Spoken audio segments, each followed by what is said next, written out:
గతించిన రాత్రి దైవజనులు మరి ఏం చెప్పారు నాకు తెలియదు, కానీ ఆ దేవుడు వారిని వాడుకున్న దేవుడు ఈరోజు మనల్ని కూడా వాడుకొని మీకు అవసరమైన సంగతులు చెప్పాలని దేవుణ్ణి మీ మనస్సులతో మీ యొక్క వాక్యాలతో ఏకీభవించండి. ఇక అవసరమైన సంగతులకి మనం బయలుదేరి వెళదాం. ఇవి ప్రతి ప్రాంతానికి ప్రతి పల్లెకి తెలియాల్సిన ముఖ్యమైన సంగతులు. చూద్దాం ఒకసారి న్యాయాధిపతుల గ్రంథం 19వ అధ్యాయం.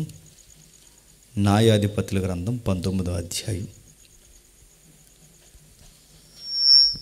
మొదటి వచనం నుంచి చదవండి. ఇశ్రాయేలుకి రాజు లేని దినములలో లేవీయుడైన ఒకడు ఎఫ్రాయిము మన్యపు ఉత్తర భాగమున పరదేశుగా నివసించుచుండెను. అతడు యోదా బెత్లెహేములో నుండి ఒక స్త్రీని తనకు ఉపపత్నిగా తెచ్చుకొనగా. ఈరోజు సమాజం ఎలా ఉందంటే ఎవరికి నచ్చినట్టు అలా బతుకుతుంది.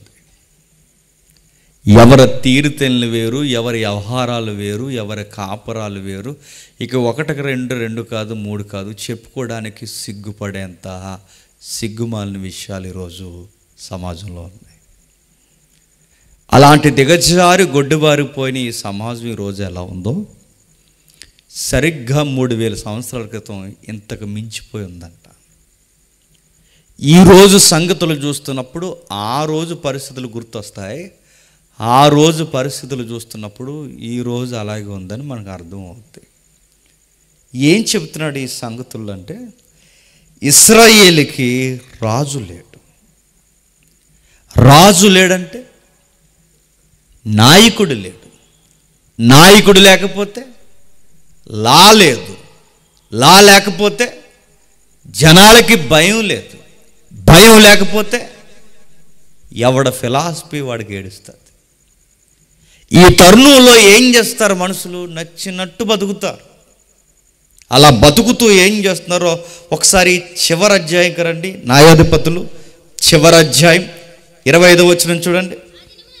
ఆ దినములలో ఇశ్రాయేలుకి రాజు లేడు, ప్రతి వాడు తన ఇష్టానుసారముగా ప్రవర్తించుచూ వచ్చాను.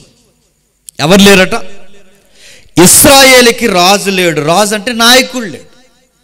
నాయకుడు లేనప్పుడు ధర్మశాస్త్రంలో ఇది మంచిరా, ఇది చెడురా, ఇలా ఉండకూడదురా అని చెప్పేవాడు లేడు. నాయకుడు లేనప్పుడు ఎలా ఉన్నారు చెప్తున్నాడు చూడండి. ప్రతి వాడు తన ఇష్టానుసారముగా ప్రవర్తించవచ్చు. ఇష్టం అంటున్నారట ఎవడికి వాడే. ఎవడికి చెప్పడానికి ఎవడైనా చెబితే నీకెందుకురా అని అడుగుతారు. ఈరోజు కూడా అంతే కదండి. అరే ఇలా ఉండకూడదురా అని చెబితే నీకెందుకురా అని అడుగుతున్నారు. ఆ రోజు కూడా ఈడికి చెప్పడానికి ఆరు సరిపోరు, ఆడికి చెప్పడానికి ఈడు సరిపోరు. ఎందుకంటే దొందే. తెలుగులో సాగుతుంది, ఆడో జోగి ఈడో జోగి, 2 బూడిద బ్యాచే. ఎవరికి చెప్తారు? చెప్పేవాళ్ళు లేరు, వినేవాళ్ళు లేరు. చిన్నోళ్ళు లేడు, పెద్దోళ్ళు లేడు, వృద్ధుడని లేదు. ప్రతి ఒక్కడు చెడిపోయి తమ ఇష్టానుసారముగా ప్రవర్తిస్తున్నారు. ఎంత ఇష్టానుసారం అంటే ఆ 19వ అధ్యాయం ఇప్పుడు నోట్ చేయండి. కుటుంబాలు కూడా విచ్చలవిడైపోయాయి. ఎలా విచ్చలవిడైపోయాయి చెబుతున్నాడు.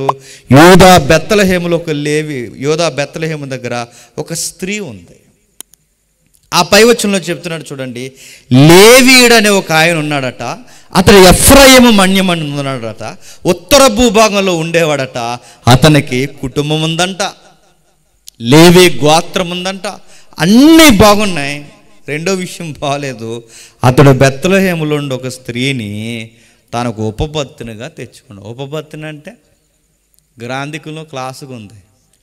మాసుగా చెప్పనా చెన్నిళ్ళు అంటే కాపురం ఒక ఆవిడతో ఇల్లీగల్ అంటారు. దాన్ని లీగలిటీ వేరు, ఇల్లీగల్ ఎఫైర్ అంటారు. అంటే లీగల్గా సంసారం ఉంది, ఇల్లీగల్గా అడ్డగోలు వ్యాపారం ఉంది. ఏం చేస్తున్నాడు? పైగా సిగ్గుమాల విషయం అనాలో ఏమనాలో తెలియదు కానీ మేడాంగారు ఊరు బెత్లెహేం. బెత్లెహేములో ఎవరు పుట్టారండి? యేసుప్రభు. అలాంటి ఊర్లో ఎలాంటి పుట్టిన చీడపురుగులు పుట్టాయి. ఆ చీడపురుగు పుట్టి ఇదిగో చూడండి, ఈవిడికైనా ఉండాలి కదండి. అరే ఆయనకి పెళ్ళయింది, ఆయన పెళ్ళైన జీవితంలోకి మనం చొరబడకూడదు, ఈయనకైనా ఉండాలి కదండి. నాకు పెళ్ళయింది నన్ను నమ్ముకునే జీవితం ఉంది, మరొక ఆవిడని తీసుకురావడం సబబు కదా ఉండాలి కదండి.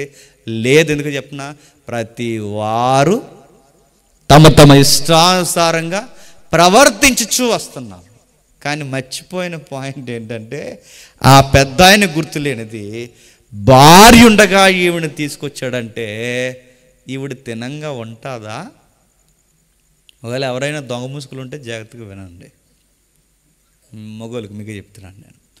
భార్య ఉండగా ఈవిడ అంగీకరించి వచ్చిందంటే ఎంత తేడా అయితే వస్తుందండి. ఎంత నైతికత లేకపోతే ఇలాంటి చట్టాపట్టాలు వేస్తారండి. అరే ఆయనకు ఒక భార్య ఉంది, ఆయనకు ఒక కుటుంబం ఉంది, నేను చొరబడడం మంచిది కదని ఇంకిత జ్ఞానం లేదు, ఈయనకి ఇంకిత జ్ఞానం లేదు. ఇప్పుడు మధ్యలో వచ్చింది ఏం చేస్తుంది? మతి లేని పనులు చేస్తుంది. ఏం చేసిందో 2వ వచనం చెప్తున్నాడు చూడండి. అతను ఉపపత్ని అతన్ని విడిచి మరొకడితో సంబంధం పెట్టు. ఏంటి ఇప్పుడు చదువుతుంటే ఈ 3000 సంవత్సరాల క్రితం విషయాలు చదువుతుంటే ఇప్పుడు అలాగే ఉన్నాయో లేదా చెప్పండి. ఇప్పుడు ఎలా ఉన్నాయో పరిస్థితులు చెప్పండి. ఆ రోజు అలాగున్నాయి, ఆ రోజు ఎలా ఉన్నాయో ఈ రోజు అలాగున్నాయి. ఇక్కడ ఏం జరుగుతుంది, ఏం చేస్తుంది? ఈవిడనేమో ఈయన తీసుకొచ్చాడు, ఈవిడేమో ఇంకొక ఆయనతో వెళ్ళిపోయింది. పోయింది, అక్కడితో వదిలేస్తే బాగుండండి. ఏం చేశాడు చెప్పనా? బతిమాలడానికి వెళ్ళాడు, బెత్లెహేంకి వెళ్ళాడు, బతిమలాడాడు, తీసుకొచ్చాడు. మరి ఏమి నచ్చ చెప్పాడో ఏంటో తీసుకుని వచ్చాడు. ఆ తీసుకుని వస్తున్నప్పుడు రాత్రి వేళ మార్గం మధ్యలో చీకటి అయిపోయి. ఈ రాత్రి వేళ మార్గం మధ్యలో చీకటి అయిపోతే ఇప్పుడులా కార్లు లేవు కదండి, బైక్స్ లేవు, ఆటోలు లేవు, బస్సులు లేవు, వాహనాలు లేవు. ఆ రోజు వాహనాలు ఏమన్నా ఉన్నాయంటే జంతువులు, గాడిదల మీద ప్రయాణించారు. ఇక్కడ ఎక్కడో ఎఫ్రాయిములో ఉంటారు వీళ్ళ సొంతూరు, ఇప్పుడు బెత్లెహేం ఎక్కడో ఉంది. అక్కడి నుంచి ఇక్కడికి రావాలంటే మెట్టలు ప్రాంతాలు దాటుకుంటూ చిన్న చిన్న ఊర్లు దాటుకుంటూ వెళ్ళిపోవాలి. ఒక ఊరు వచ్చే సమయానికి ఆ ఊర్లో చీకటి పడిపోయింది. ఎప్పుడైతే ఆ ఊర్లో చీకటి పడ్డదో, ఆ చీకటి పడినప్పుడు అక్కడ ఏం జరుగుతుందో చూడండి. 20వ వచనంలో ఆ ముసలివాడు, ఒక ముసలాయన ఉన్నాడట. ఆయన అంటున్నాడు, నీకు క్షేమం కలుగును గాక, నీకేమైనా తక్కువైన ఎడల వాటి భారము నా మీద ఉంచు. ఒక ముసలాయన వచ్చాడు, ఆయన ఏమంటున్నాడు, ఇదిగో నీకేమన్నా భారం ఉంటే అతిథి సత్కారం చేయాలని ఎంతో కొంత పెద్దోళ్ళకి ధర్మశాస్త్రం తెలుసు కనుక ఇజ్రాయేల్ భూభాగంలో వాళ్ళకి అతిథి సత్కారం చేస్తున్నారు. ఇదిగో నీకేమన్నా అవసరమైతే, ఏదన్నా అవసరాలు అత్యవసరమైతే ఈ నైట్ టైం నన్నే అడుగు, రోడ్డు మీదకి రాక అన్నాడు. రాత్రులు బయటకు రా, కిందకి అంటున్నాడు చూడండి. నీకేమైనా తక్కువని వెళ్ళాను వాటి భారం నా మీద ఉంచుము, మెట్టికి ఈదులో రాత్రి గడపకూడదని చెప్పి. ఏంటట? మెట్టికి వీధిలో రాత్రి గడపకూడదని చెప్పి. నేను అడుగుతున్నాను, ఎందుకు రాత్రులు ఈదుల్లో గడపకూడదు? దయ్యాలు ఉంటాయనా? రాక్షసులు తిరుగుతాయనా? మృగాలు, ఎలుగుబంట్లు ఏం తిరుగుతాయని రాత్రులు తిరగొద్దు? మృగాలు తిరుగుతాయని కాదు, మృగాల కన్నా ప్రమాదకరమైన మూర్ఖులు మన ఈదుల్లో తిరుగుతున్నారు, తిరక్కండి దయచేసి మీరు కొత్తోళ్ళు అని చెప్పారు. ఎవరు తిరుగుతున్నారట? మృగాల కన్నా భయంకరమైన మూర్ఖులు తిరుగుతున్నారు రాత్రుల్లో. ఆ మూర్ఖులు తిరిగి ఏం చేస్తారంటే 22వ వచనంలో, వారు సంతోషించి భోజనం చేసి సంతోషించుచుండగా ఆ ఊర్లో మూర్ఖులు పోకిరి. ఎందుకు తిరగకూడదట? ఈదుల్లో మూర్ఖులు, పోకిరీలు, దుర్మార్గులు తిరుగుతారు. ఇప్పుడు నేను అడుగుతున్నాను, చెప్పండి, ఈరోజు నైట్ టైం మా ఈదుల్లో ఎవరు తిరుగుతున్నారు చెప్పండి? గొరకవాళ్ళు కాదు, చెప్పండి, ఎవరు తిరుగుతున్నారు రాత్రులు? మన కుర్రోళ్ళే పోకిరీల్లా తిరుగుతున్నారు లేదు చెప్పండి. రాత్రులు ఆ ఫోన్లు పట్టుకుని తెగ తిరుగుతారు. అలాగేలాగా అడిగేవాళ్ళు లేడు, చెప్పేవాళ్ళు లేడు, పెద్దల మాటినేవారు లేరు, భయం లేదు, భక్తి లేదు, ఒక సంఘము, సభ, సహవాసము, ప్రార్థన ఇవేమీ లేవు. మూర్ఖులు తిరిగినట్టు తిరుగుతారు. ఒకడు ఇలాగ అంటున్నాడు, గేమ్ ఆడుతున్నాడు అనమాట. గేమ్స్ ఆడతారని వీళ్ళు ఫోన్లో. అవతల ఒకడు ఉంటాడు గాలోడు, ఈడో ఉంటాడు గాలోడు. ఈడు ఫోన్లో ఆడుతుంటాడు. ఆడు అంటున్నాడు, కాల్చారండి అంటున్నాడు. ఎవరిని కాల్చేస్తావు? ఒకరోజు నైట్ రౌండ్స్ తిరుగుతుంటే మా సార్ కళ్ళల్లో పడ్డాడు ఒకడు. కాల్చే అన్నాడు. ఎవరిని కాల్చేస్తారని ఆగాడు. సార్ గేమ్ సార్ అంటే, ఇంకొకసారి రోడ్డు మీద గేములు ఆడుతూ కనబడ్డావంటే నీ ఫోన్ని నిన్ను డ్రైనేజ్లో వేసేస్తానేమనుకున్నావు అన్నాడు. ఈరోజు మీరు చూడండి, ఆ ఫోన్లు పట్టుకుని అలా తిరుగుతారు. వీళ్ళకి సమాజంతో సంబంధం లేదు. కాల్చే. ఈరోజు వీళ్ళు ఎంత పెట్టరేగారంటే, ఈ మొబైల్స్లో కాల్చడం అలవాటైన వీళ్ళకి రేపు పొద్దున్న మనిషిని కాల్చేరా చేయరా చెప్పండి. చేసే పనులు ఉంటే అలాంటివి. పైగా కొంతమంది బ్యాచ్ చుట్టారు, నొక్కుంటూ తిరుగుతుంటారు. సాటింగ్లు, మెసేజ్లు, అలా తిరుగుతారు, ఇలా తిరుగుతారు. ఏం మెసేజ్లు పెడతారు? ఎవరో ఉంటారు గాలి అయ్యప్పు. ఆ గాలి మెసేజ్ పెడుతూ ఏమని అడుగుతాడు? మీ కూర ఏంటి? మా కూర పప్పు అంటారు. మీ కూర ఏమంటారు? ఏం కూర వండుతారు? పెద్ద పుల్లని వండారు. ఇవే మాట్లాడుకుంటారు. ఏమంటారు? మాకు ఇది వండారు, మీకు అది వండారు. ఇది సోదంతా మాట్లాడతారు. అది తిరుగుతారు. ఇది ఆ చీకట్లోకి, ఆ పొదల్లోకి పోతే ఏమైనా కరిస్తే, అరే ఏంట్రా మూల తిరుగుతున్నావు, ఏదన్నా ఉంటుందంటే నా ఇష్టం, నా ఫోను, నా సాటింగ్ అంటాడు. ఎవడికి ఇష్టం వచ్చినట్టు వాడు తిరుగుతున్నాడు, ఎవడు నచ్చినట్టు వాడు తిరుగుతున్నాడు. ఇదిగో ఫోన్లు పట్టుకుని తిరుగుతారు, మూర్ఖులుగా తిరుగుతారు, తాగు తిరుగుతున్నారు. పైగా వీళ్ళ పనికి మాలకి వీళ్ళకి చదువులు కానీ ఏమీ అబ్బలేదు. పెద్దోళ్ళు భయం లేదు. ఊరి పెద్దలు అడగరు. ఒకప్పుడు పెద్దోళ్ళు అడిగేవారు. ఈ పెద్దలు వెళ్ళి ఎర్రా పనేట్రా రాత్రులు అని అడిగితే పెద్దలకి భయపడరు. ఇప్పుడు ఎవడైనా పెద్ద గద్దిస్తే ఈ తల్లిదండ్రులు ఏమంటారు చెప్పినా, మా కొడుకు మా ఇష్టం లేదు, నువ్వెవడో అడగడానికి అంటున్నారు. పెద్దోళ్ళ మాట ఏది? ఊరి పెద్దలు అడిగేవాళ్ళు. ఎందుకంటే పెద్దలే ఊగేస్తున్నారు రాత్రి అయితే. ఎందుకంటే వాళ్ళకి ఆత్మ దిగుతారు లేండి. రాత్రి వాళ్ళు ఊగేస్తారు. పెద్దలు తాగేస్తున్నారు, అడుగుతున్నారు. పెద్దోళ్ళు తాగుతున్నారు, చిన్నోళ్ళు తాగుతున్నారు, నడి వయసులో తాగుతున్నారు, సంసారాలు తాగుతున్నారు. తాగితే ఏం పనులు చేస్తారు? పోకిరి పనులు చేస్తారు. అందుకే అక్కడ పదం వాడాడు చూడండి, పోకిరీలా ఇల్లు చుట్టుకుని నీ ఇంటికి వచ్చిన మనుషులు మేము ఎరిగినట్లు అతన్ని బయటికి తెమ్మని ఇంటి యజమాడైన ముసలవాణితో అనగా. ఏంటట? పోకిరీలు. ఇప్పుడు అడుగుతున్నాను, ఇవే పెద్ద టైటిల్లో.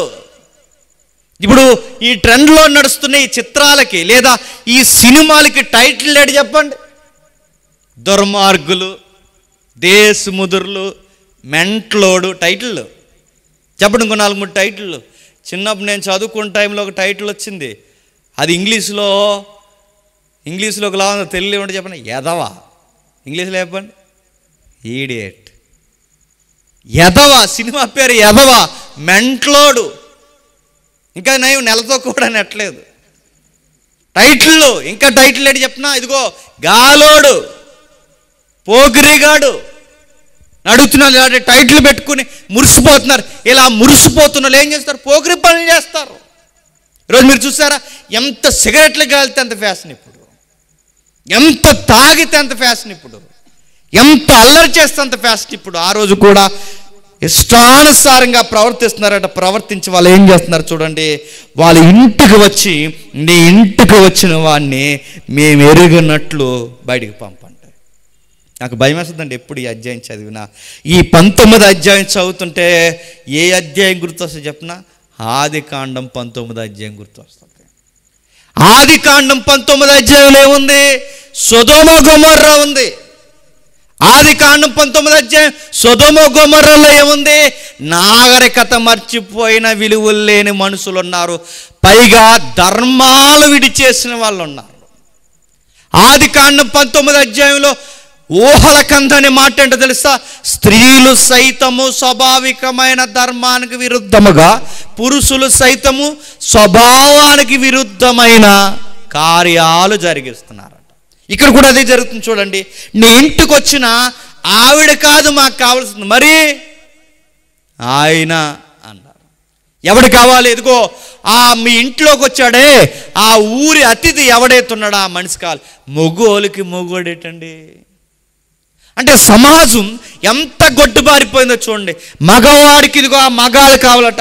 అప్పుడు ఆ పెద్ద ఆయన అంటున్నాడు, సహోదరులారా అది కూడదు, ఆ మగవాడి పట్ల మీరు దుష్కార్యము చేయకూడదు. ఈ మనుషుడు నా ఇంటికి వచ్చిన గనక మీరు ఎర్రి పని చేయకండి. ఇది భయంకరమైన పని, పిచ్చోలు పని. ఇదిగో కన్యక అయిన నా కుమార్తె అయిన ఆ మనుష్యుడు ఉపపత్ని ఉన్నారు, నేను వారిని బయటకు తీసుకుని వస్తాను, మీరు వారిని మీ ఇష్టానుసారముగా వారి ఎల్ల జరిగించవచ్చునని ఈ మనుషుడు వాడు ఎలా చెప్పినను. ఆ ఎర్రి పని చేయకూడదని వారితో చెప్పిన కానీ అతని మాట వినుటకు వారికి మనసు లేకపోయి. మీకు ఆ వచనాలు చదువుతుంటే ఏమర్థమవుతుందండి? చివరికి ఈ మాట నేను అనకూడదు కానీ పాపము పెట్టరేగిపోతే అది ఎక్స్ట్రీమ్ అయితే అది కొత్త పుంతలు తొక్కుతుందట. ఆ కొత్త పుంతలు ఎలా తొక్కుతుంది? ఇప్పుడు ఆ కొత్త పుంతలు ఎలా తొక్కు? ఇప్పుడు మగాళ్ళకి ఆడవారు కాదు, ఆడవారికి మగాళ్ళు కాదు, ఇప్పుడు మగోళ్ళకి మగోళ్ళు. ఎక్స్ట్రీమ్ అంటారు దీన్ని, పాపం అంటారు. ఈ మధ్య మీరు గమనిస్తున్నారు లేదో, ఒకప్పుడు ఈ యొక్క మగవాళ్ళ నుంచి ఆడవాళ్ళైన వాళ్ళు ఎక్కడో కనబడేవారు తక్కువ సంఖ్యలో. ఇప్పుడు మీరు చూడండి ఎంత పెరిగిపోయారు, ఇప్పుడు ఎక్కువైపోయారు, ఎక్కడికక్కడే ఫ్యాషన్ అయిపోయింది. సిగ్గుమాల విషయం ఏంటి చెప్పిన? ఇంటర్వ్యూలు, వాళ్ళ కొరకు ఇంటర్వ్యూలు. అందులో ఒకటి ఇంటర్వ్యూ చేస్తున్నాడు మొన్న మధ్య సుమన్ టీవీలో. ఆడపిల్ల కన్నా ఎక్కువ సిగ్గుపడిపోతున్నాడు. ఎందుకు ఇలాగైపోయి అంటే నాకు ఇష్టం, నాకు ఈ ఫీలింగ్స్ ఉన్నాయి, నాకు ఇలా కావాలి, నేను ఇలా ఉండాలనుకుంటున్నాను అని అడుగుతున్నాను. ఏంటిది సమాజం అనాలి, ఏమనాలి చెప్పండి. ఒకప్పుడు భయపడేవారండి, ఒకప్పుడు చెప్పుకునేవారండి, ఒకప్పుడు వైద్యులు చూపించుకునేవారండి. ఇలాంటి ఫీలింగ్స్ మాకు వస్తున్నాయి, ఏం చేయాలని ఒక కౌన్సిలింగ్ తీసుకున్నారు. ఇప్పుడు మగాడు మగాడిని ప్రేమిస్తున్నాడట, ఆడవాడు ఆడవాళ్ళని పెళ్లి చేసుకుంటున్నారట. మొన్న మధ్య క్రిస్టియన్ రాష్ట్రం అని చెప్పుకోవడానికి సిగ్గుసేటుకరమైన విషయం. మొన్న మధ్య ఏం జరిగిందో తెలుసా? ఇంజనీరింగ్ ఫైనల్ ఇయర్ చదువుతున్నాడు కుర్రగాడు, ఈడు ఇంజనీరింగ్ ఫైనల్ ఇయర్ చదువుతున్నారు. ఇద్దరు కలిసి పెళ్లి చేసుకుంటే ఆ ఎవరైతే ఉన్నారో ఆ క్యాథలిక్ మాంక్ దగ్గరుండి పెళ్లి చేశాడు. పాస్టర్ గారు పెళ్లి చేశారండి దగ్గరుండి. ఒక మాట చెప్పినా, ఈడు తాళి కడుతున్నాడంట ఆడికి, ఈడిగాడి తాళి కడుతుంటే ఆడు సిగ్గుపడిపోతున్నాడు. ఆ వీడియో చూసి చచ్చిపోవాలనిపించిందండి నాకు. ఆడికి మెట్లేటి, ఆడికి తాళేటి, ఆడికి పారాని పెట్టారు ఆడికి. ఏటిదంతా? పైగా ఈ క్రైస్తవ విలువలు ఎరిగాడనాలా ఎరగలేదనాలా, ఆ మాంకు దగ్గరుండి చేయడం ఏంటి? ఏమనాలి? ఇంకా సమాజం ఎలా ఉందంటే, ఇదిగో ఆది కాండంలో ఎలా ఉందో న్యాయాధిపతుల్లో అలా ఉంది, న్యాయాధిపతుల్లో ఎలా ఉందో చెప్పండి ఇప్పుడు అలాగే ఉంది. ఎవడికి వాడే నచ్చినట్టు ప్రవర్తిస్తున్నారట. చివరికి ఆ తల్లిని ఏం చేశారో తెలుసా? బలవంతంగా బయటకు తీసుకొచ్చారు. ఆ కోపం నుంచి వెళ్ళిన ఆవిడ్ని చేర్చేశారు. మిస్టేక్ మీద మిస్టేక్ జరుగుతుంది చూడండి. తనకి భార్య ఉండగా ఈవిని తీసుకురావడం ఈయన చేసిన మొదటి తప్పు. రెండవది, ఈయనతో ఉండగా ఈవిడ ఇంకొకరితో వెళ్ళిపోవడం రెండో తప్పు. మూడవది, ఆ రాత్రులంత క్రైసిస్ ఉన్నప్పుడు అక్కడ నివసించడం మూడో తప్పు.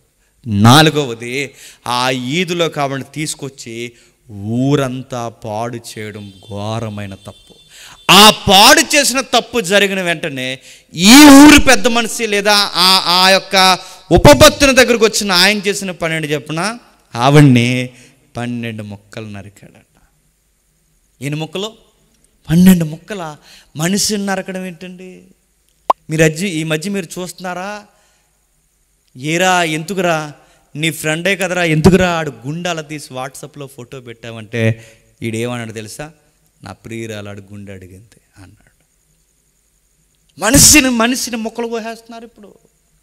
మొన్న మధ్య మీరు చూసారు లేదో, భార్యని నరికి ముక్కల కింద కట్ చేసి బకెట్లో కూరేశాడు. బకెట్లో భర్తని ఖండాలుగా కోసేసి ఆ మనిషిని ఏం చేసింది చెప్పనా?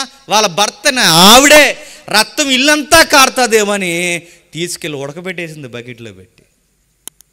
నేను అడుగుతున్నాను, మనిషిని ముక్కలు కోయడం ఏంటి అంటే అక్రమ సంబంధాలు పడగిప్పితే ఎంతమందినైనా బలి తినేస్తాయి. పిల్లల్ని చంపట్లేదండి అడ్డొస్తున్నారని, భర్తను చంపట్లేదని అడ్డొస్తున్నారని, భార్యను చంపట్లేదని అడ్డొస్తున్నారని, అడ్డొచ్చి పెద్ద ఆయన మాట ఎదిరించి చెప్తున్నారని పెద్దోళ్ళని చంపేయట్లేదు. ఘోరమైపోయింది. 12 ముక్కలు నరికాడట. ఎలా నరుగుతావు?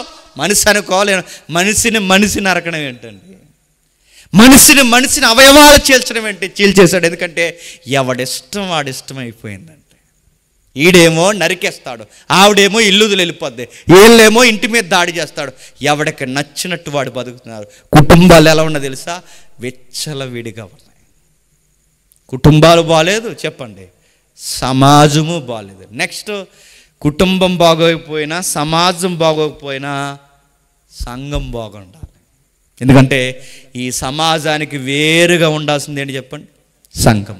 బాధాకరమైన విషయం ఏంటి చెప్పనా? సంఘం కూడా అలాగే ఉంది. ఏమైందంటే ఈ అధ్యాయాలు కొనసాగింపే సమూయేలు గ్రంథం రాయబడింది.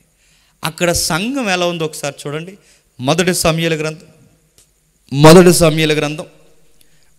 అధ్యాయం, మొదటి సమూయేలు గ్రంథం మొదటి అధ్యాయం, క్షమించండి, మొదటి సమూయేలు గ్రంథం 2వ అధ్యాయం 11వ వచనం చూడండి. రామాలోని తన ఇంటికి వెళ్ళిపోయాను.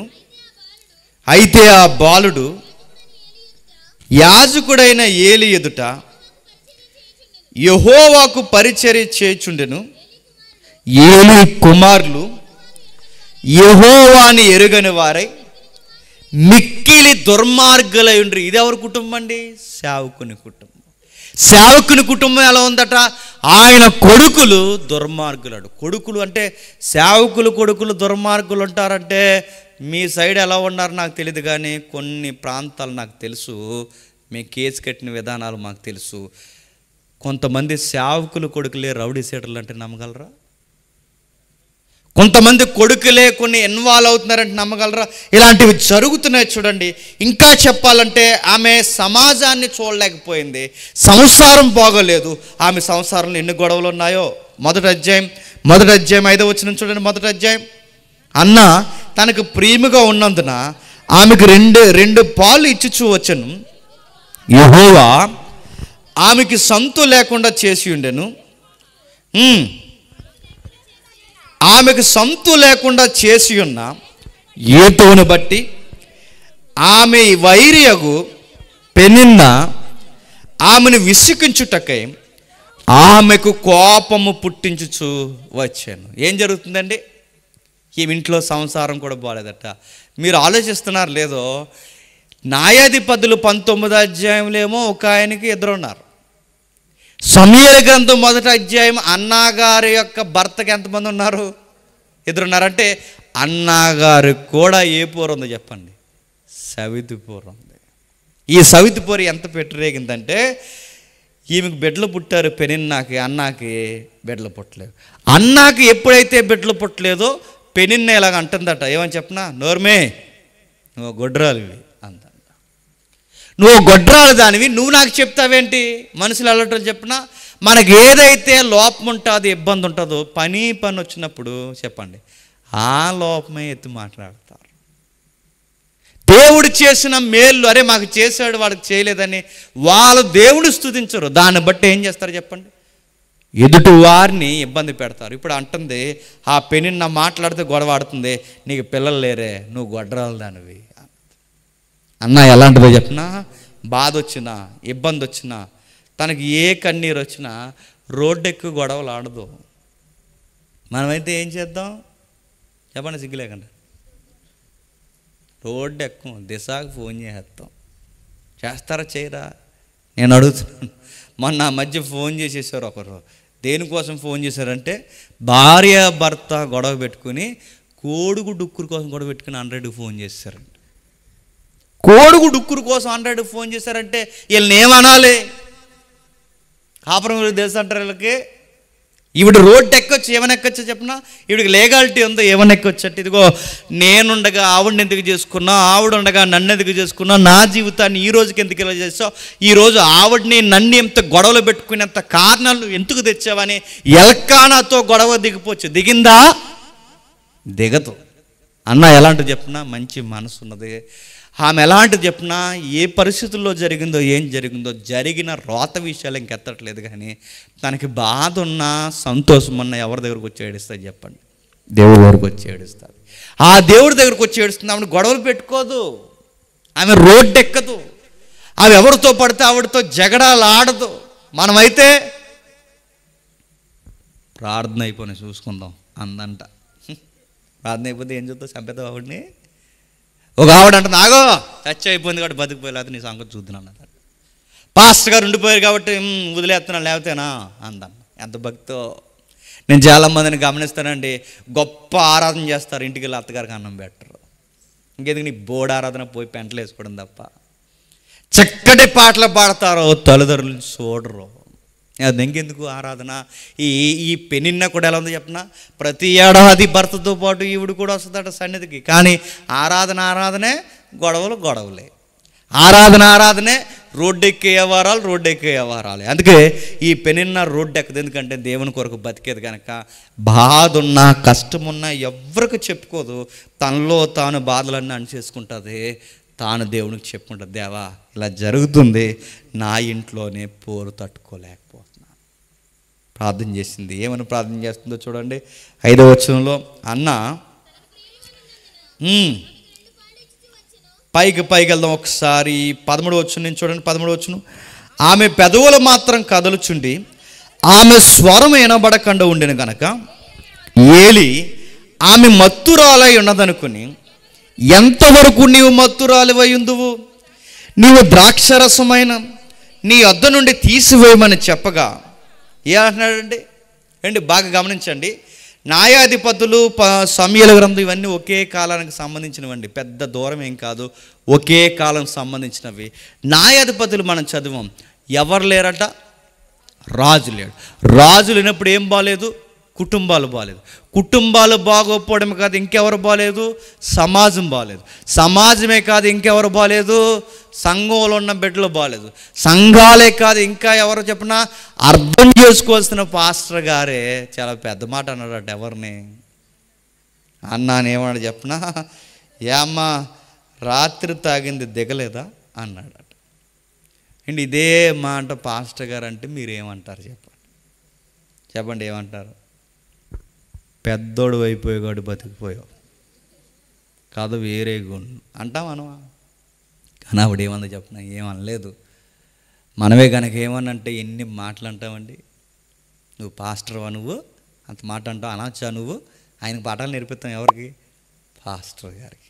ఈ మధ్యకాలంలో ఎందుకురా గద్దించకూడదు. ఈ మధ్యకాలంలో ఎందుకురా సంఘం మానేసామంటే వీడు చెప్పే కారణం ఏంటి చెప్పిన, ప్రతిసారి ఏళ్ళు నా ఏపుకే సేవిస్తున్నాడు, అందుకే మానేశాను. వీళ్ళు ఎత్తకూడదు, పేరెత్తకూడదు, ఏమనకూడదు, గద్దించకూడదు, నొప్పి దిగల ప్రసంగం చెప్పకూడదు, ఇలాంటి ప్రసంగాలు అసలు చెప్పకూడదు. ఇలా చెబితే ఏం చేస్తారు? మానేస్తారు. వాళ్ళకి నచ్చదు. ఎందుకంటే మరి ఆ దుర్మార్గ చర్యలన్నీ బయటకు వస్తాయిగా, అందుకు ఒప్పుకోరు. అందుకు ఏం చేస్తారంటే నొప్పి వచ్చి మానేస్తారు. ఈయన చాలా పెద్ద మాట అన్నాడు, తాగొచ్చావా చర్చికి అని అడిగాడు. ఆవిడ మనోదుఖంతో మాట్లాడలేకపోతుంది. ఎందుకు మాట్లాడలేకపోతుంది అంటే ఓపిక అయిపోయింది. అప్పటికే అన్నం తినట్లేదు అది ఇంట్లో ఉండి. ఆ గొడవలకి ఏం అన్నం తింటుంది? మనమైతే గొడవే అన్నం తినేసి గొడవడేస్తాం. కానీ ఆవిడ అన్నం తిందో, ఎందుకంటే మనస్సాక్షి ఉంది. అన్నం తింటలేదు, ఓపిక లేదు, ఉపవాసాలతో ఆ మార్గం మైళ్ళు నడిచి వచ్చింది. ఆ చర్చిలో ఉంది. ఇలా మూలుగు ఓపిక లేక ఇక ఎక్కువగా ఏడ్చేసాం అనుకోండి, తర్వాత ఏమొస్తుంది చెప్పండి? మాటలు రావు, మూలుగు వస్తుంది. ఆ మూలుగులు ఆవిడ ఏడుస్తూ ఉండగా ఈ పెద్ద అయిన పాస్టర్ గారు ఏలీ గారు వచ్చి తాగొచ్చావా అన్నాడట. అప్పుడు ఈవిడంది, అయ్యా నా ఏలినవాడా, నేను మనోదుఖము గలవాడదాను. అయ్యా అంటే గౌరవిస్తుంది, అయ్యా అంటే సార్ నన్ను తప్పుగా అనుకోకండి అంతే. అన్నాలో ఉన్న గుడ్ క్వాలిటీ ఏంటి చెప్పిన, సవితితో ఈమె సవితిలా గొడవడదు. నేను ఒక మాట అడుగుతున్నానండి, ఎవరో ఏదో అంటారు. ఇప్పుడు వాళ్ళతో పాటు మనం గొడవ ఆడితే మనం కూడా ఏమవుతాం చెప్పండి? వాళ్ళకిలాగా అవుతాం. సిగ్గు భయం భక్తి లేని వాళ్ళు రోడ్డు ఎక్కి 70 మాటలు మాట్లాడతారు. మనం కూడా వాళ్ళకిలా మాట్లాడితే మనకి వాళ్ళకి తేడా ఉండదు. అన్న ఆమెతో గొడవ పెట్టుకోదు, ఏమీ చెప్పదు, పైగా అన్నవారిని కూడా తిరిగేసి అడగదు. ఆమె ఏమంటుందో చూడండి, నా ఏలినవాడ సార్ నన్ను తప్పుగా అనుకోకండి.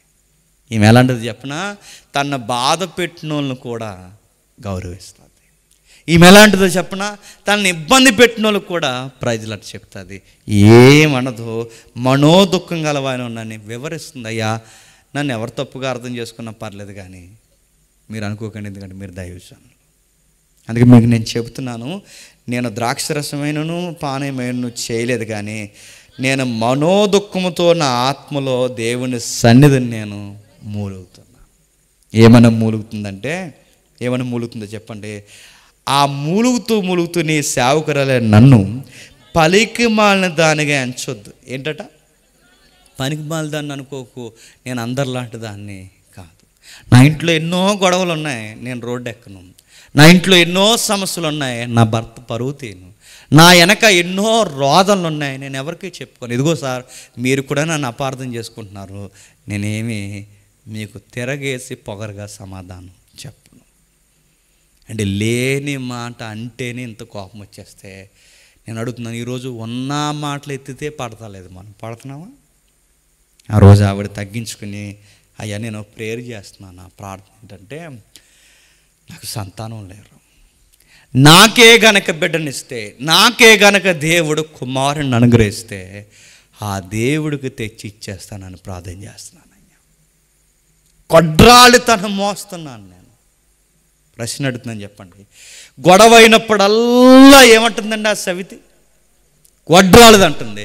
ఇప్పుడు ఆ గొడ్రాలతనం పోవాలని ప్రార్థన చేస్తుంది. ఎవరికి చేస్తుంది ప్రార్థన? యెహోవాకి చేస్తుంది. ఆ యెహోవాకి ప్రార్థన చేస్తున్నప్పుడు ఏమని ప్రార్థన చేస్తుంది? నాకు మగబిడ్డని అని అడుగుతుంది.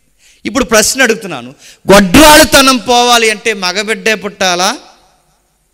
ఆడబిడ్డ పుట్టినా పోతుగా. మరి మగబిడ్డే పుట్టాలని ఎందుకు చెప్తుంది? ఎందుకు చెప్తుందంటే గొడ్రాలితనం ఉన్నది నాకే కాదు, దేశానికి కూడా గొడ్రాలితనం పట్టింది. ఎందుకంటే దేశానికి ఏమి లేరు, నాయకుడు లేడు. దేశానికి గొడ్రాలితనం ఉంది. ఇదిగో కుటుంబాలు ఒక్కొక్కడో 2 కుటుంబాలని మెయింటైన్ చేస్తున్నాడు. ఇదిగో దేశానికే కాదు గొడ్రాలితనం పట్టింది, కుటుంబాలు కూడా గొడ్రాలితనం పట్టింది. కుటుంబాలు బాలేదు, దేశం బాలేదు, సమాజం బాలేదు, ఎక్కడ చూసినా గొడ్రాలితనం ఉంది, గొడ్డుబారిపోయింది. చెప్పేవాళ్ళోడు ఎక్కడికక్కడే మడ్రలు జరుగుతున్నాయి, మానభంగాలు జరుగుతున్నాయి, హత్యలు జరుగుతున్నాయి, రకరకాల మారణ హోమం జరుగుతుంది. ఇంత జరుగుతున్నప్పుడు నాయకుడు లేడు. ఈ నాయకుడు లేనప్పుడు ప్రభువా నేను అవుతాను, నాకు ఆడబిడ్డ కాదు మగబిడ్డ ఎందుకు ఇమ్మంటున్నానంటే, నాకు మగబిడ్డ పుడితే నాకే కాదు గొడ్రాలితనం పోవాల్సింది. మరి ఈ దేశానికి, కుటుంబాలకి, సమాజానికి, అందరికీ గొడ్రాలితనం పోవాలి అంటే నాకు మగబిడ్డని అని అడిగింది. ఎవరు కావాలట? మగబిడ్డ కావాలి. అందుకే ఆ బిడ్డను నేను పెంచుకోవడానికి కాదు, ఆ బిడ్డను చూపించిన సవితితో గొడవడ్డానికి కాదు, ఈ బిడ్డ ఎదిగిన తర్వాత నన్ను పోషిస్తాడని కాదు, ఈ బిడ్డ ఈ సమాజానికి సేవ చేస్తాడని అడుగుతున్నాను. నాకు మగబిడ్డను అనుగ్రహించి అన్నది. అన్నట్టుగానే 24 వచ్చిన చూడండి, పాలు మానిపించిన తర్వాత అతడు ఇంకా చిన్నవాడై ఉండగా ఆమె ఆ బాలుని ఎత్తుకుని అడుగుతున్నానండి, ఎప్పుడో మొక్కిందంట. ఆ మొక్కిన మొక్కు మర్చిపోకుండా తీసుకొచ్చేసిందంట. మనమైతే ఏం చేస్తామండి? పని అయ్యేదాకా ఒకలా ఉంటాం, చెప్పండి, పని అయ్యాక ఇంకొకలా ఉంటాం. మనం ఎలాంటి వాళ్ళు చెప్పినా, అందితే చెప్పండి జుట్టు, అందకపోతే కాలు. మనం ఎలాంటి వాళ్ళు అంటే పని అయ్యే వరకు. చాలామంది ప్రార్థన, ఈవిడ చూడండి సుమారు పాలు మానిపించేసిన తర్వాత అంటే ఒక 2 సంవత్సరాలకు బిడ్డ పాలు మానేస్తే తీసుకొచ్చేసిందండి. నేను అడుగుతున్నానండి, మనకి ఏదన్నా కార్యక్రమం దేవుడు చేసేంత వరకు ప్రార్థన చేస్తాం, ఆ కార్యక్రమం జరిగిన తర్వాత మర్చిపోతాం. పిల్లలు లేరు, పిల్లలు లేరు, పిల్లలు లేరు, పిల్లలు నీ ప్రభా అని ప్రార్థన చేస్తాం. పిల్లల్ని ఇచ్చిన తర్వాత పిల్లలు వంకెట్టుకుని చచ్చిమానేస్తాం. ఉద్యోగం లేదు, ఉద్యోగం లేదు, ఉద్యోగం లేదు ప్రభు, ఉద్యోగం ఈ ప్రభు అని అడుగుతాం. ఉద్యోగం వచ్చిన తర్వాత ఉద్యోగం వంకబెట్టే చచ్చిమానేస్తాం. ఆర్థికంగా బాగోట్లేదు, అప్పులు తీ ప్రభు, అప్పులు తీ ప్రభు, అప్పులు తీసే ప్రభు అని ప్రార్థన చేస్తాం. అప్పులు తీసాక సుఖం ఎక్కువైపోయి నిద్ర వచ్చేది. ఆదివారం నాడు ఎక్కువ నిద్ర వచ్చేస్తుంది. నేను అడుగుతున్నాను, మనం ఎలాంటి అని చెప్పినా అవసరం తీరే వరకు ఒకలా ఉంటాం, అవసరం తీరాక దేవుడిని వదిలేస్తాం. కానీ ఆవిడ మర్చిపోలేదు. చూడండి, ప్రభువుకి మాటిచ్చాను, 2 ఏళ్ళు గడిచిపోయింది. ఈ 2 ఏళ్ళ తర్వాత మర్చిపోకుండా ఆ మొక్కుని చెల్లించడానికి వచ్చేస్తుంది. వచ్చి ఏం చేస్తుందో చూడండి, వచ్చి ఏం చేస్తుందో 28వ వచనంలో, కాబట్టి నేను ఆ బిడ్డను యెహోవాకు ప్రతిష్ఠించుచున్నాను, తాను బ్రతుకు దినములన్నిటిను వాడు యెహోవాకు ప్రతిష్ఠితుడని చెప్పెను. అప్పుడు వాడు యెహోవాకు అక్కడనే మొక్కెను. అప్పుడు యెహోవాకు ఆ బిడ్డ అక్కడనే మొక్కెను. బాగా వినండి, అప్పటికి ఆ కుర్రోడు వయసు ఎంత? పాలు మానిపించిన వెంటనే తీసుకొచ్చింది. పాలు మానిపించిన వెంటనే తీసుకొచ్చిందంటే అప్పటికి సమూయేలు ఏం చేస్తున్నాడట? ఆ కుర్రవాడు అక్కడనే మ్రొక్కెను. ప్రశ్న అడుగుతున్నాను, అప్పటికి మ్రొక్కుతున్నాడంటే ప్రార్థన చేస్తున్నాడు. చిన్న పిల్లోడికి ప్రార్థన చేయాలని ఎలా తెలుస్తుందండి? ఇప్పుడు ఎవరైనా చిన్నపిల్లలు ఉన్నారు ఇక్కడ ఏడుస్తున్నారు, అయ్ ప్రార్థన చేయి అంటే చేస్తారా? నాకు లుక్ ఇస్తారు, నువ్వు చేసుకో అని చేస్తారా? నేను ప్రార్థన చేయమంటే చేస్తారా? వింటారా? మాట వింటారా? వాళ్ళకి అర్థమవుద్దా? వాళ్ళకి అర్థమవుదు. కానీ పిల్లలకి చెబితే అర్థమవుదు, కానీ వాళ్ళ అమ్మ నాన్న చూస్తే అర్థమవుతుంది. ఇప్పుడు చెప్పండి, ఈ అబ్బాయి ప్రార్థన చేస్తున్నాడంటే ఎవరిని చూస్తున్నాడు చెప్పండి? వాళ్ళ అమ్మ అన్నాన్ని చూస్తున్నాడు. అంటే వాళ్ళ అమ్మగారికి బాగా అలవాటైందండి చెప్పిన ప్రార్థన ఎక్కువ చేస్తుంది. అందుకే 2 ఏళ్ళ పిల్లోడికి ప్రార్థన చేయడం అలవాటు అయిందంటే 2 ఏళ్ళ పిల్లోడు ఎవరిని చూస్తున్నాడు చెప్పండి?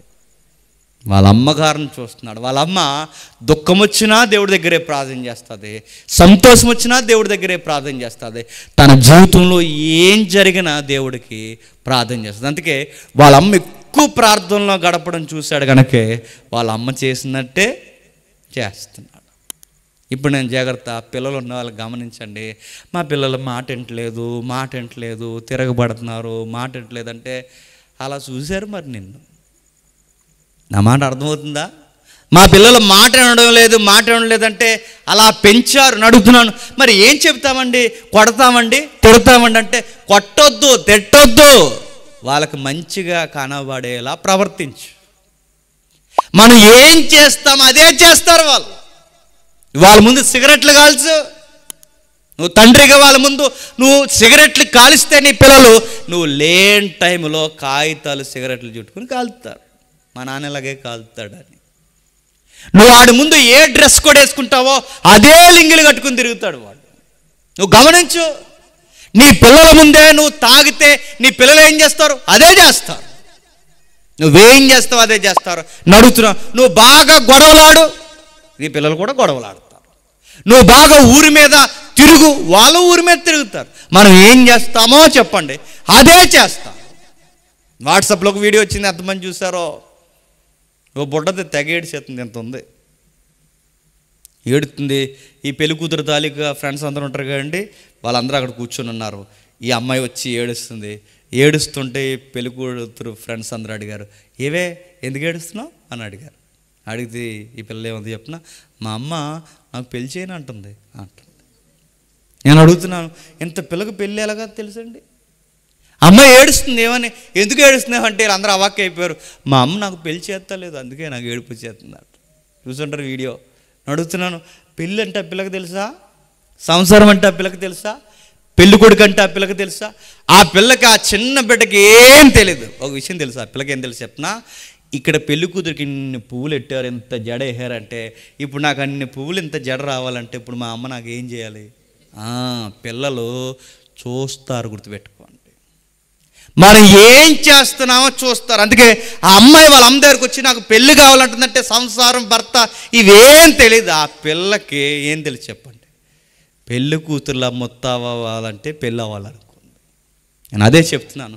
మీరు బాగా ఫోన్లు మాట్లాడారు అనుకోండి, మీ పిల్లలు ఫోన్లు మాట్లాడుతున్నా అట్లా ఆడతారు. మీ ఇంటి దగ్గర మీరు గమనించండి పిల్లల్ని. ఈ మధ్య వీడియోస్ వస్తున్నాయి, మీరు గమనిస్తున్నారు లేదో. ఓ కుర్రగాడు అంటున్నాడు, ఎంత ఉన్నాడు ఆడు, తెలంగాణ వీడియో అనుకుంటాను. ఆడేమంటున్నాడు చెప్తున్నా, రే ఇలా రారా డైరీస్కి వెటర్ అంటే నేను మొగాడినే అంటున్నాడు. చూసుంటారు. మొగోడనంటే వాళ్ళ అమ్మ బాబా అలా చెప్తున్నారు, నువ్వు మొగోడురా, నువ్వు మొగోడురా, నువ్వు మొగోడురా, నువ్వు మొగోడురా. వీళ్ళ నాన్న తెల్లారితే నేను మగాడినే, నేను మగాడిని అంటే వీళ్ళు లెగిసి ఏమన్నాడు, నేను మొగోడినే అన్నాడు. ఆడు మొగోడు నన్ను, ఆడికి ఏం తెలుసు ఆ కుర్రగాడికి? నేను అడుగుతున్నాను. పిల్లలు ఎవరి వల్లనో పాడవరండి, చెప్పండి. తల్లిదండ్రుల వల్లనే పాడవుతారు. పిల్లలు ఎవరో సరిగ్గా పెంచలేదనకండి, మనమే సరిగ్గా పెంచలేకపోతున్నాం, వాళ్ళ ముందు సరిగ్గా ప్రవర్తించలేకపోతున్నాం. అందుకే అన్న చూడండి, తన బిడ్డ ముందు ఎంత చక్కగా ప్రవర్తించిందంటే, ఆమెకి ఏ దుఃఖం వచ్చినా ఏ బాధ వచ్చినా తన దేవుని దగ్గర ప్రార్థించిన ఆ అబ్బాయి చూశాడు కనుకే ఆ అబ్బాయి ఎంత బాగా ప్రార్థిస్తున్నాడు. 2 సంవత్సరాలకి ఆ అబ్బాయి దేవునికి ప్రార్థిస్తున్నాడు. నేను అడుగుతున్నాను, మన పిల్లలు ప్రార్థిస్తారా? మిమ్మల్ని అడుగుతున్నాను. ప్రార్థించొద్దు కానీ కనీసం ఇంత పెద్ద ప్రార్థన జరుగుతుంది, మీ పిల్లలు ఉన్నారా? వయసు వచ్చిన పిల్లలు అన్న, చిన్నపిల్లలు కూడా కాదు, వయసు వచ్చిన పిల్లలు. మీ పిల్లలు అడుగుతున్నాడు. ఒకవేళ మీ పిల్లలు, మీ కొడుకులు, మీ కూతుర్లు, వయసుకు వచ్చిన కొడుకులు కూతుర్లు ఈ సభలో ఇంటి దగ్గర ఉండి కూడా ఇక్కడికి రాలేదంటే, నేను మళ్ళీ చెప్తున్నాను, మీ కుటుంబం చాలా ప్రమాదంలో ఉంది, గుర్తుపెట్టుకోండి. ఎందుకంటే వాళ్ళకి ప్రార్థన అంటే లెక్కలేదు, సభ అంటే లెక్కలేదు, సంఘం అంటే లెక్కలేదు, దైవజనులు వాక్యం ఏది లెక్కలేనప్పుడు రేపొద్దున నువ్వన్నా లెక్క ఉండదు, గుర్తుపెట్టుకో. లెక్కలేని కార్యాలు చేస్తారు, తిరగబడిపోతారు, వాళ్ళు చాలా ఘోరాతి నీచమైన కార్యాలు చేస్తారు. సమూయేలు వచ్చాడు. ఎందుకు వచ్చాడు? నాయకుడు లేని సమాజానికి, చెప్పండి, నాయకత్వాన్ని ఇవ్వడానికి వచ్చాడు. గొడ్డు పారిపోయిన కుటుంబాలకి ఏకపత్ని పురుషులుగా ఒకే భర్తని ఒకే భార్యని కలిగి ఉండాలని ధర్మశాస్త్రపు పాఠాలు నేర్పించడానికి వచ్చాడు. అందుకే ఆయన వచ్చిన తర్వాత ఎంత బాగా పెరుగుతున్నాడు చూడండి, ఎంత బాగా పెరుగుతున్నాడు. అక్కడ రాస్తున్నాడు 11వ వచనంలో, 2వ అధ్యాయం 11వ వచనంలో, తర్వాత ఎల్కానా రామాలో తన ఇంటికి వెళ్ళిపోయాను. అయితే ఆ బాలుడు యాజకుడైన ఏలి ఎదుట యెహోవాకు పరిచర్య చేస్తూ ఎదిగాను. ఎంత బాగా ఎదుగుతున్నాడు చూడండి. ఆ బిడ్డ ఎదగడమే కాదు, ఎంత ఎత్తుకు ఎదిగాడంటే 16వ అధ్యాయం 4వ వచనం చూడండి. 16వ అధ్యాయం 4వ వచనం, సమూయేలు యెహోవా ఇచ్చిన సెలవు చొప్పున బెత్లెహేమునకు వెళ్ళెను. ఆ ఊరి పెద్దలు అతని రాకకు భయపడ, అంతకుముందు ఏమి లేదు, భయం లేదు. ఇప్పుడు ఎవరు వచ్చాక భయం వచ్చింది? సమూయేలు వచ్చాక భయం వచ్చింది. సమూయేలు వస్తే ఆ ఊరి పెద్దలు, పైగా ఆ ఊరు ఏ ఊరండి? బెత్లెహేము. ఇందాక తప్పు చేసిన ఆవిడ ఊరు ఏ ఊరు? బెత్లెహేము. ఇప్పుడు బెత్లెహేముకి ఏమొచ్చింది? భయం వచ్చింది చూడండి. అందుకే అన్న అడిగింది, అయ్యా ఈ సమాజానికి నాయకుడు కావాలి, ఈ సంఘానికి నాయకుడు కావాలి, ఈ సంసారాలకి నాయకుడు కావాలి. అందుకే నాకు ఆడపిల్ల కాదు, మగబిడ్డ కావాలి.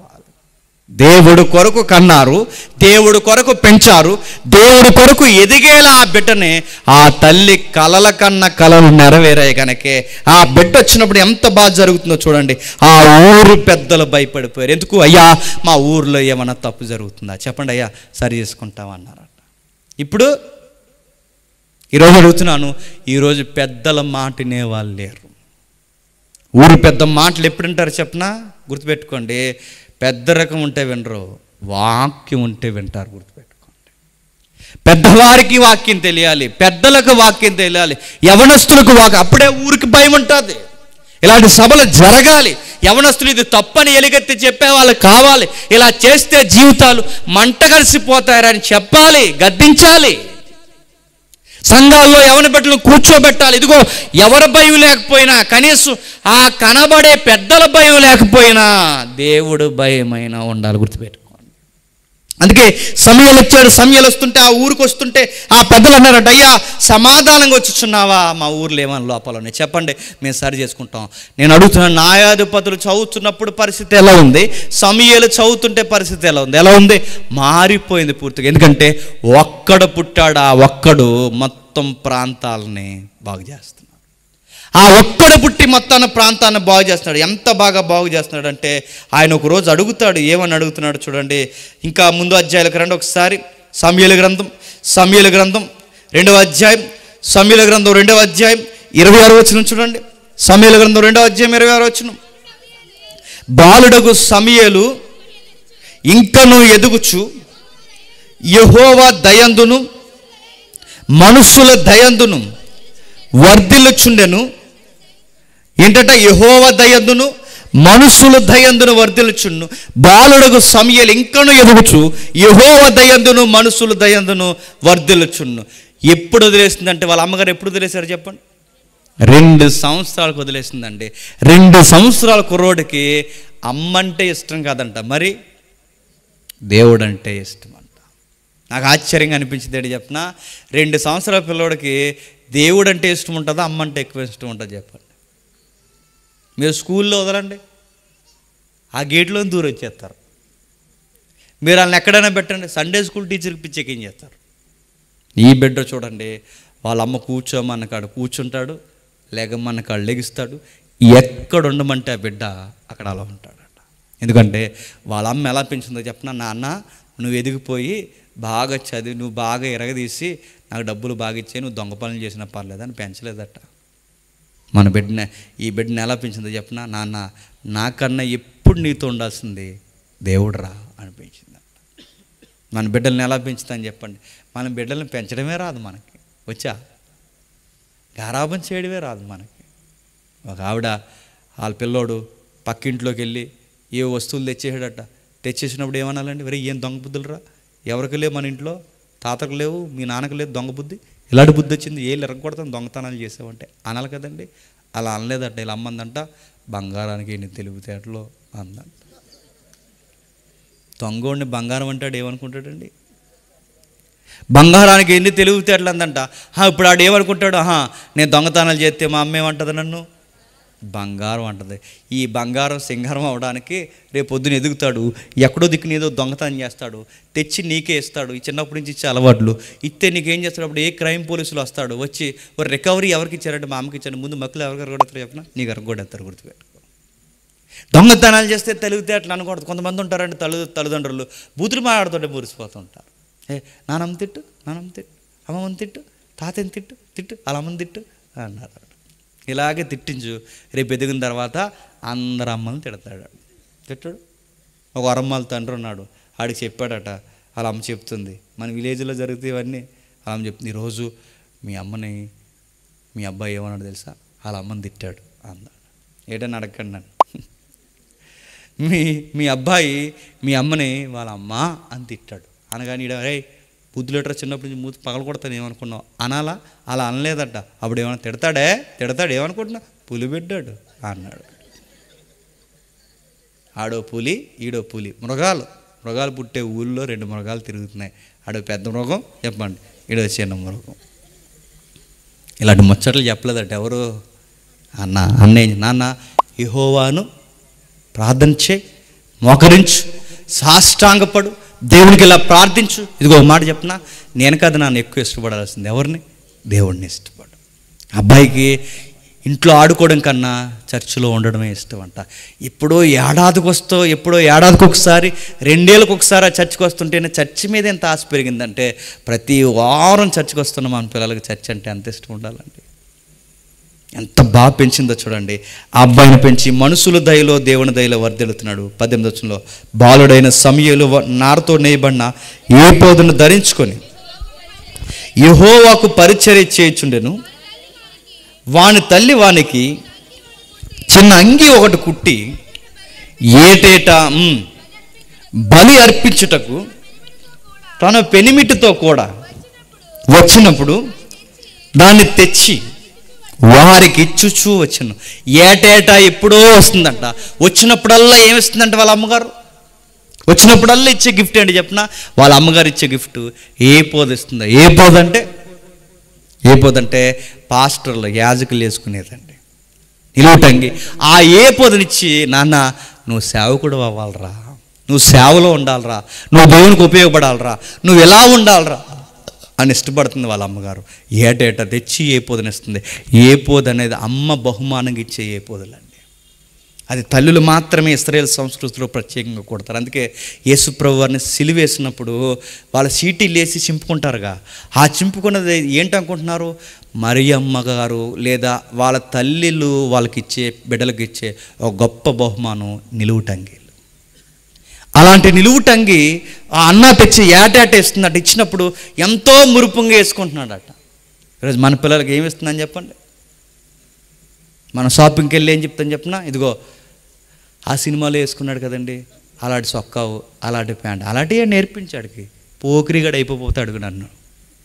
అలాంటివి నేర్పించి ఊరికి సీడవకపోతాడు.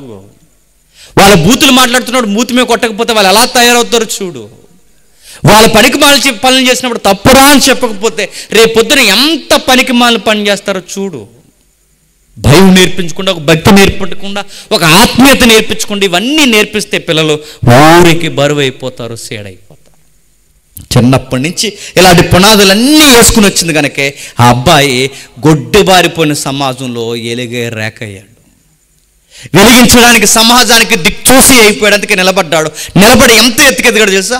ఏ బెత్లెహేము ఊర్లో అయితే పాడు పనులు ప్రారంభమయ్యో అదే బెత్లెహేముకి అబ్బాయి వస్తుంటే, తిరిగి వస్తుంటే సమూయేలును చూసి భయపడిపోయి, అయ్యా ఏమైనా తప్పుందా చెప్పండి, మేము సరి చేసుకున్నాం. ఒకప్పుడు తప్పులే ఇష్టంగా చేసే రోజులు పోయాయి, ఇప్పుడు తప్పు చేస్తే భయపడే రోజులు వచ్చాయి. ఒక్క సమయాలు పుడితేనే ఆ రోజు దేశం బాగుపడితే, నేను దేశాన్ని బాగు చేయమని అంటలేదు, కానీ కనీసం మన ఊరును బాగు చేసుకుందామా? మన ఊరును కానీ కనీసం మన ఈదిని, మన ఈది కాకపోతే కనీసం మన సంఘానికి వస్తున్న కుటుంబాన్ని నేను అడుగుతున్నాను, బాగు చేసుకుందామంటే ఎలా బాగు చేసుకుందాం? ఒక్క ద్వారానే బాగు చేసుకోలేం. ఆ బాగు చేసుకునేది ఎలాగో తెలుసా? వాక్యము ద్వారా మాత్రమే బాగుపడతాం. అందుకే మన పిల్లలు చర్చికి రావాలి, మనం చర్చికి రావాలి, వాళ్ళు వచ్చి కూర్చోవాలి. వాళ్ళకి ఎన్ని పనులున్నా చర్చికి వచ్చే వాతావరణం నేర్పించాలి. ఈరోజు లేదు, చర్చికి వచ్చే వాతావరణాలు లేవు. తల్లి వస్తే బిడ్డ, తల్లి వస్తే తండ్రి రాడు, తండ్రి వస్తే తల్లి రారు, వీళ్ళిద్దరు వస్తే పిల్లలు రారు. నేను అడుగుతున్నాను, ఎందుకు రారు? భయం లేదు మనకి. సోమవారం కాలేజీకి వెళ్ళకపోయినా, సోమవారం నుండి శనివారం నాడు వరకు ఏ స్కూల్కి వెళ్ళకపోయినా, కాలేజీకి వెళ్ళకపోయినా గొడవ పెడతాం. అదే చర్చికి వెళ్ళకపోతే చర్చికి రావాలి కదా నాన్న అంటాం.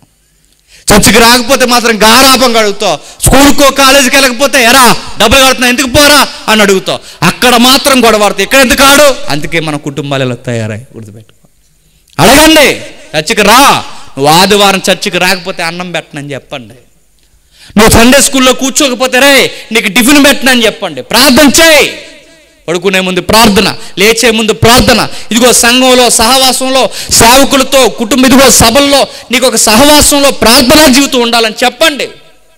చెప్పమ్మను అన్నిటి దగ్గరికి పంపిస్తాం, కానీ దేవుని సేవలో కనీసం సహకరించడానికి పంపిస్తాం. అందుకే అండి ఊర్లో పోకిరి పనులు ఎక్కువైపోతున్నాయి. 3000 సంవత్సరాల క్రితం ఆ నాగరికత ఎలా దిగజారిపోయిందో, ఆ పాడైపోయిన నాగరికతను బాగు చేయాలంటే ఒక్క నాయకుడు అవసరమయ్యాడు. ఆ ఒక్క నాయకుడు ఆ దేశాన్ని బాగు చేశాడు. ఇప్పుడు అడుగుతున్నా, ఎంతమంది ఉన్నాం మనం? తల్లులు ఉన్నారు, తండ్రులు ఉన్నారు, అన్నలు ఉన్నారు, తండ్రి వయసు సంహాలు ఉన్నారు, పెద్దలు ఉన్నారు, అన్న వయసులో ఉన్నారు, ఎంతమంది ఉన్నారు. అడుగుతున్నాను, మీరందరూ కలిస్తే కనీసం మీ ఈదిని బాగు చేయలేరు? మీ ఊరిని, మీ సమాజాన్ని, మీ సంఘమును బట్టి ఇదిగో ఇలా ఉండకూడదురా, మనం ఇలా ఉండాలని ఒక ధర్మశాస్త్రం భయం మనకు అవసరం లేదు. సమూయేలు ఎంత బాగా ఎదిగాడు చూడండి. ఆయన ఎదిగిన ఎదుగుదల ఇదిగో ఒక్కొక్కడు 2 పెళ్ళిళ్ళు చేసుకోకూడదని ధర్మశాస్త్రం నుంచి ఖండించాడు. ఆయన ఎదిగిన తర్వాత ఇదిగో సమాజంలో భయం భక్తి ఉండాలని ఊరికి పెద్దలకు భయాన్ని చూపించాడు. ఎందుకంటే తలకాయలు బాగుంటేనే పిల్లలు బాగుంటారు. అందరికీ చూపించాడు. ఆ జనరేషన్కి ఆయన సరిపోయాడు. కానీ ఏలీ కొడుకులకి భయం లేకుండా పోయింది. ఏలీ కొడుకులు ఏం చేశారు? తాగారు, తందనాలాడారు, పాడు పనులు చేశారు, పనికి మాలిన స్త్రీలతో పనికి మాలిన సిగ్గుమాలిన విషయాలు చేస్తూ కూర్చున్నారు. చివరికి దేవుడు చూశాడు. బాగా వినండి, దేవుడిని ఎరిగిన పిల్లలు ఎవరైనా ఇలాంటి పనులు చేస్తే దేవుడు చాలా బలంగా మొత్తుతాడు. ఏం చేశారో అక్కడ చూడండి. 4వ అధ్యాయం 19 చూడండి. ఏలీ కోడలకు ఫినెహాసుకు భార్యకు అప్పటికి ఆమె గర్భము కలిగి దేవుని యొక్క మందస్సము పట్టబడినని తన మామయు తన పెనిమిటియు చనిపోయారనియు ఆమె విని, ఎవరు చనిపోయారట? మరిది చనిపోయాడట, భర్త చనిపోయాడట, మామ చనిపోయాడట. ఇంట్లో ఉన్న మగాళ్ళందరూ ఒకసారి ఎందుకు చనిపోయారంటే బైబిల్లో సెలవిస్తుంది, యెహోవాకి దగ్గరగా ఉండలేకపోయారు కనుక చనిపోయారు. నేను మళ్ళీ చెప్తున్నాను, ఎదిగి పిల్లలు ఈరోజు ఎందుకు అందకుండా పోతున్నారు చెప్పండి? భయం లేకపోతున్నారు. చిన్న వయసులోనే భయం లేకుండా స్మోక్ చేస్తే ఏమవుతారండి? వయసు దాటకుండా లివర్లు కొట్టిపోతారు. చిన్న వయసులోనే తాగితే ఏమవుతారండి? కిడ్నీలు కొట్టిపోతారు. చిన్న వయసులోనే భయమో భక్తి లేకుండా ఉండే భయంకరమైన చీకటి పనులు ఇన్వాల్వ్ అవుతే ఏమవుతారు? సుఖవ్యాధులు చచ్చిపోతారు. ఒక్కడ కాదు, గంజాయిలు తాగుతున్నారు, బ్రాందీలు తాగుతున్నారు, బీరులు తాగుతున్నారు. ఆ రోజుల్లో మన పిల్లలు ఇలా ఈరోజు చెప్పుకోవడానికి సిగ్గుమాలిన విషయాలు చేస్తున్నారో ఆ రోజు ఏలే పిల్లలు చేస్తున్నారు. ఇన్ని పనులు చేసినప్పుడు దేవుడు వాళ్ళకి పనిష్మెంట్ ఇచ్చాడు. ఏమైనా పనిష్మెంట్? మీరు చెప్పాల్సిన మీరే ఇలా దిగజారిపోతే ఎలా అని ముందు ఏలి చనిపోయాడు. తర్వాత కొడుకులు ఇద్దరు చనిపోయారు. బాధాకరమైన విషయం చెప్పిన, ఇంటి పెద్ద కోళ్ళు గర్భవతి నెలలు నిండిపోయాయి. సరిగ్గా కనే టయానికి మామగారు చనిపోయారని వార్త వచ్చింది, మరిది గారు చనిపోయారని వార్త వచ్చింది, భర్త చనిపోయాడని వచ్చింది. ఎప్పుడైతే ఈ వార్త వచ్చిందో ఆ కేక వేసి మోకాళ్ళు వేసి మోకాల మీద బిడ్డని కనేసింది. కనేసిన వెంటనే శ్రోత పడిపోతుంది. తను పిలుస్తున్నారు, అమ్మ ఒకసారి లెగు, ఇదిగో నీకు మగబిడ్డ పుట్టాడు, ఆనందంగా ఉండు అన్నారు. అప్పుడు ఆ మాట అంది, మగబిడ్డ పుట్టినా ఎందుకంటే మా ఇంటికి శాపం వచ్చింది. ఆ శాపం ఏంటో తెలుసా? మా ఇంట్లో ఏ బిడ్డ పుట్టినా ఎక్కువ రోజులు బతకరు. 30 ఏళ్ళు దాటకుండానే మా బిడ్డ చనిపోతారు. నాకు విషయం అర్థమైంది. నా మామ లేడు, నా మరిది లేడు, నెక్స్ట్ నా భర్త లేడు, ఇంకెవరు లేరు. ఓ పేరెట్టుకుంది. ఇన్నున్నా, ఒకవేళ నా భర్త ఉన్నా, నా మామ ఉన్నా, నా మరిది ఉన్నా, అన్నిటికన్నా బాధాకరమైన విషయం మా దేవుడు మాతో లేడు. అందుకే నా బిడ్డకి నేను ఏమని పేరు పెడతానంటే ఇకాబోధ్ అని పేరు పెడుతున్నానని పేరెట్టి చచ్చిపోయింది. దానికి అర్థం దేవుని ప్రభావం వెళ్ళిపోయాను. ఎక్కడైతే దేవుని ప్రభావం వెళ్ళిపోద్దో ఆ కుటుంబాలు చచ్చిపోతాయండి. నేను సీరియస్గా చెప్తున్నాను. ఎక్కడైతే ప్రభావం వెళ్ళిపోద్దో ఆ సంఘాల్లో ఉన్న నాయకులు చచ్చిపోతారు. ఎక్కడైతే దేవుని ప్రభావం వెళ్ళిపోద్దో ఆ ఊరి వలకాడైపోద్ది. గుర్తుపెట్టుకో. ఎక్కడైతే దేవుని ప్రభావం ఉండదో అక్కడ మనుషులు పోకిరీలు అయిపోతారు. ఎక్కడైతే దేవుని ప్రభావం ఉండదో ఆ మనుషులు విచ్చలవిజల పనులు ఎక్కువైపోతాయి. ఎక్కడైతే సభా వాక్యాలు, సహవాసాలు, సంఘాలు బాగుపడవో అక్కడ ఊర్లు భయంకరమైన సొదొమ గొమొర్రా అయిపోతాయి. మరలా ఊరు బతికి బట్టగట్టాలి అంటే సమూయేలు పుట్టాడు కాబట్టి సరిపోయింది. లేకపోతే ఏలీ కుటుంబంతో పాటు మళ్ళీ సొదొమ గొమొర్రాలాగా ఈ ప్రాంతం అంతా ఏమవుతుందని చెప్పండి? అగ్నిగంధకాలకి ఆహుతైపోను. అందుకే సమూయేలు పుట్టాడు. ఆ ఒక్క సమూయేలు సమాజాన్ని బాగు చేశాడు, సంసారాలు బాగు చేశాడు, సంఘాన్ని బాగు చేశాడు. అని వస్తుంటే అందరూ భయపడిపోయారు. అయ్యా చెప్పండి, మేము దేవునికి ఏమైనా వ్యతిరేకంగా ఉన్నామా? మార్చుకుంటామన్నారు. నేను అడుగుతున్నాను, ఈ సభల్లో 3 రోజులు ఏ సేవకులు మాట్లాడారో ప్రతి వారం మీ సేవకుడు మీతో మాట్లాడుతున్నాడేమో, ఇక్కడ నిలబడి అనేకమైన కార్యక్రమాలు మీరు వింటున్నారేమో. మీ నోట రావాల్సిన మాట ఏంటి చెప్పిన? మన ఊర్లో, మా ఇళ్లల్లో, మా జీవితాల్లో మేము మార్చుకోవాల్సిన ఏమైనా ఉన్నాయా చెప్పండి అని అడగాలి. మన బాధ ఏంటి చెప్పిన? ఈ నాయకులకి మనం విలువ ఇవ్వం, కానీ మళ్ళీ మోసం చేసే నాయకులు వస్తారు. ఇంక 2 రోజులు ఉంది, వాళ్ళకి ఇస్తాం మనం విలువ. వాళ్ళకి చెప్తాం, నోటెత్తారా, ఓటుకి నోటెత్తారా, కాయెత్తారా, నీ బంద్ ఎత్తారు. వాళ్ళు వచ్చినప్పుడు చెప్పాలకి, అయ్యా మీరు చెప్పినట్టేను మా సేవకులు చెప్పినట్టు మేము వింటామని చెప్పండి. ఆ ఊరిని బాగు చేసేది మీరు కాదు, మళ్ళీ మాకు 5 ఏళ్ళ వరకు కనబడరు. మా ఊరిని బాగు చేసేది అయ్యా మా దైవజనులు అయ్యా అని చెప్పండి.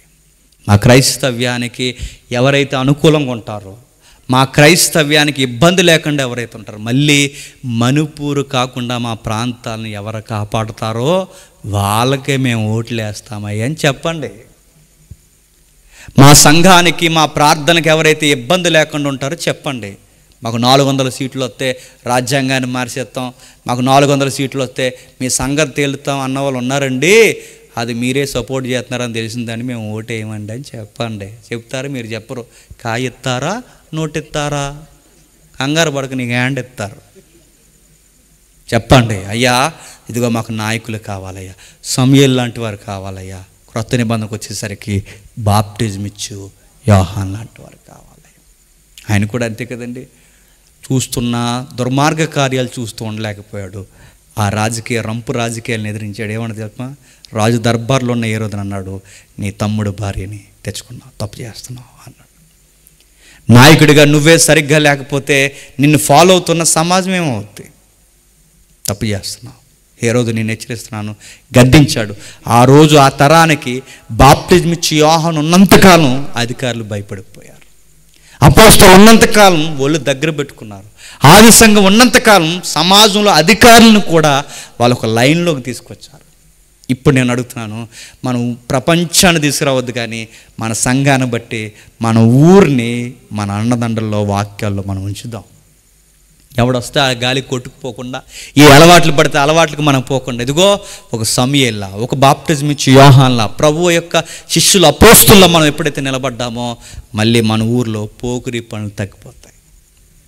చెప్పండి, చర్యలు తీసుకోండి, పెద్దలకు చెప్పండి, ఆ పెద్దలను హెచ్చరించండి. బాబు, ముందు మీరు చర్చికి రండి, మీరు చర్చికి వస్తే మన ఊర్లో పిల్లలందరూ మన మాటలు వింటారని చెప్పండి.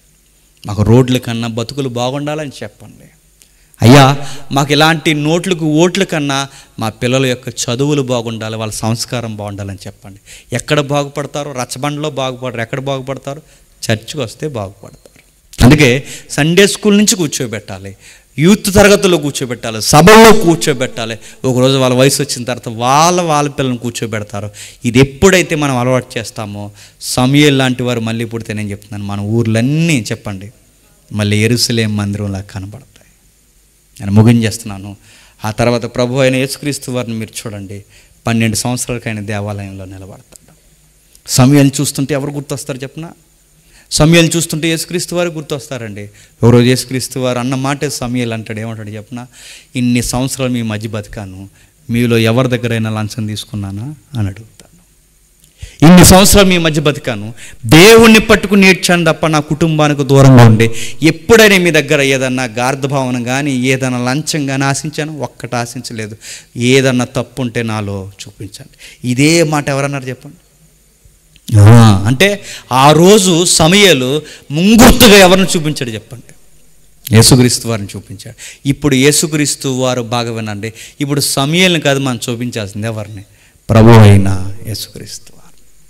అపోస్తులు ఎక్కడుంటే అక్కడ పనికిమాలినలు కూడా మారిపోయి ప్రభువుని అత్తుకున్నారండి. ఆది సంఘం ఎక్కడుంటే అక్కడ సమాజం బాగుపడింది. ఈరోజు సంఘాలు ఉంటున్నాయి, ఈదిగడ 70 సంఘాలు ఉంటున్నాయి, కానీ ఎక్కడుండే నేరాలు అక్కడ ఉన్నాయి. ఎందుకు?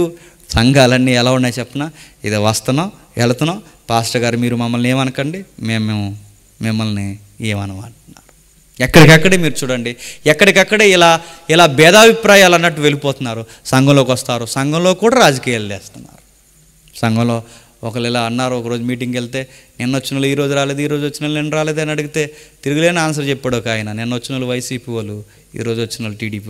భలే ఉంది మీ సంఘం అన్నాను. మీ దాంట్లోనే వైసీపీ టీడీపీ అంటే ఇంక బాగుపడినట్టే. నేను అడుగుతున్నాను, వైసీపీ టీడీపీ కాదు, మనకెవరు మంచి చేస్తారో, ఎవరు దేవుని గౌరవిస్తారో, మనకు ఎవరైతే దేవుని విలువలు నిలబడతారో అలాంటి నాయకులు మనకు కావాలి. ఆ నాయకులు గుర్తుపెట్టుకోండి, చర్చి ఎల్డర్స్లో నుంచి పుట్టుకురావాలి, గుర్తుపెట్టుకోండి. వాళ్ళే ఉండాలి. వాళ్ళ వాక్యానుసారంగా నడిస్తే సమూయేలులా నిలబడితే కాపురాలు బాగుంటాయి చెప్పండి, సంఘాలు బాగుంటాయి చెప్పండి, సమాజం బాగుంటుంది. ఇవన్నీ ఎప్పుడైతే బాగుంటుందో ఒక మంచి ఊరు ఉంటుంది, పిల్లల పెంపకాలు బాగుంటాయి.